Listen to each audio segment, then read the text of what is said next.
सोचिए जरा, सिर्फ कुछ पलों की सही जानकारी किसी भी इमरजेंसी में जिंदगी और मौत के बीच का फर्क बन सकती है। हाँ, और आज हम लोग इसी बारे में बात करने वाले हैं। अगर किसी की जान बचाने के लिए सिर्फ 5 मिनट हों, तो क्या करना चाहिए?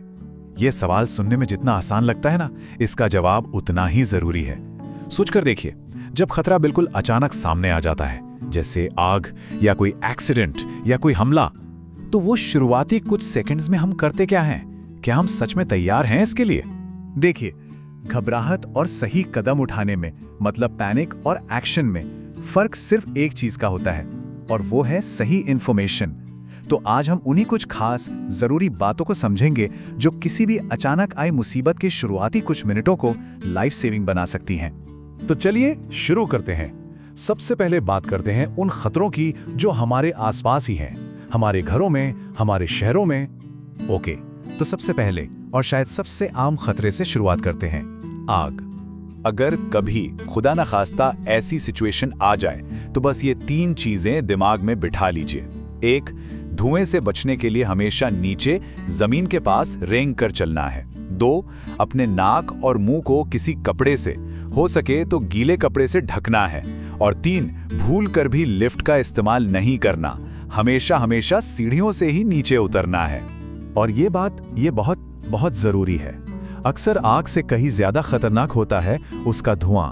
ज्यादातर मौतें जलने से नहीं, बल्कि दम घुटने से होती हैं। इसीलिए जमीन के जितना करीब रहेंगे, बचने के चांस उतने ही बढ़ जाते हैं। चलिए आगे बढ़ते हैं। अब बात करते हैं एक और ऐसी इमरजेंसी की जहां शुरू के कुछ सेकंड्स ही सब कुछ डिसाइड कर देते हैं, यानी कार एक्सीडेंट। अगर कभी ऐसी सिचुएशन हो, तो एक्सीडेंट के ठीक बाद दिमाग में ये 3 स्टेप चेकलिस्ट चलनी चाहिए। पहला, फौरन सीट बेल्ट खोलो। दूसरा, गाड़ी का इग्निशन ऑफ करके इंजन बंद करो। और तीसरा, जैसे ही सुरक्षित लगे, फटाफट गाड़ी से बाहर निकलो। अब ये देखिए, ये काफी इंटरेस्टिंग है। यहाँ 3 अलग-अलग सिचुएशंस हैं और उनका बस एक फर्स्ट एक्शन। जैसे भूकंप आए तो किसी मजबूत टेबल के नीचे छिप जाना है। अगर किसी को बिजली का झटका लगे तो उसे कभी हाथ से नहीं छूना, लकड़ी या प्लास्टिक जैसी चीज से अलग करना है। और अगर लिफ्ट में फंस गए तो घबराने के बजाय सीधा इमरजेंसी बटन दबाना है।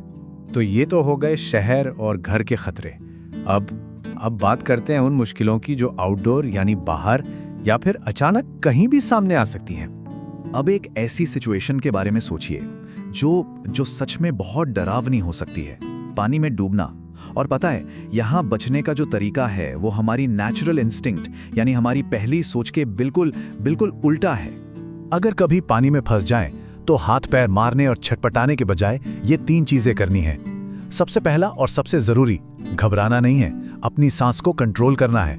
फिर अपने शरीर को बिल्कुल ढीला छोड़ देना है, इससे एनर्जी बचेगी। और आखिर में पीठ के बल लेटकर फ्लोट करने की कोशिश करनी है, ताकि मुंह पानी से ऊपर रहे। और सच कहूं तो यही सबसे बड़ा लेसन है। पानी में सबसे बड़ा दुश्मन पानी नहीं, बल्कि खुद की घबराहट होती है।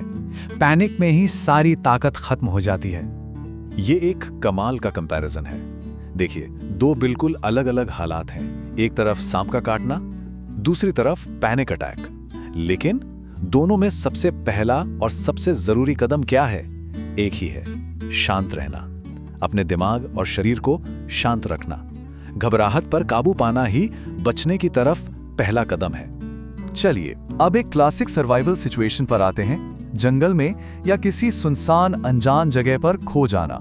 अगर कभी कोई खो जाए तो 3 सबसे जरूरी प्रायोरिटीज ये होनी चाहिए। नंबर 1, इधर उधर भटकने के बजाय एक जगह रुक जाना है, स्टे पुट। नंबर 2, किसी भी तरह से सिग्नल देने की कोशिश करनी है, आवाज करके या कुछ ऐसा करके जिससे लोग देख सकें। और नंबर 3, पानी का कोई सोर्स ढूंढना सबसे जरूरी है। ओके, अब हम अपने आखिरी लेकिन बेहद जरूरी सेक्शन पर आते हैं। अगर कभी किसी अटैक या हमले का सामना करना पड़े तो क्या करना चाहिए? ऐसी सिचुएशन में सेल्फ डिफेंस की एक सिंपल सी 3 स्टेप स्ट्रैटेजी है। सबसे पहले जोर से चिल्लाना है, इससे हमला करने वाले का ध्यान भटकेगा और आसपास के लोग अलर्ट हो जाएंगे। दूसरा, कमजोर हिस्सों पर वार करना है, जैसे आंख, गला, ताकि बचने का एक मौका मिल सके।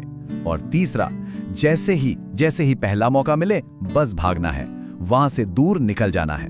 तो इन सब बातों का कंक्लूजन क्या है, सबक क्या मिलता है? यही कि ज्ञान यानी नॉलेज ही सबसे बड़ी ताकत है। और ये एक ऐसी बात है जिसे हमेशा याद रखना चाहिए। जिंदगी और मौत के बीच का फैसला अक्सर उन शुरुआती कुछ सेकंड्स में ही हो जाता है। तो जो जानकारी आज हमने डिस्कस की है ना, वो सिर्फ एक टिप्स की लिस्ट नहीं है। ये एक औजार है, एक ऐसा टूल है जो खतरे के वक्त उस घबराहट को एक्शन में बदलने की ताकत देता है। तो जाते जाते बस एक आखिरी सवाल, इन सब में से वो कौन सी एक इंफॉर्मेशन है जो सबसे जरूरी है? इस पर सोचिएगा जरूर।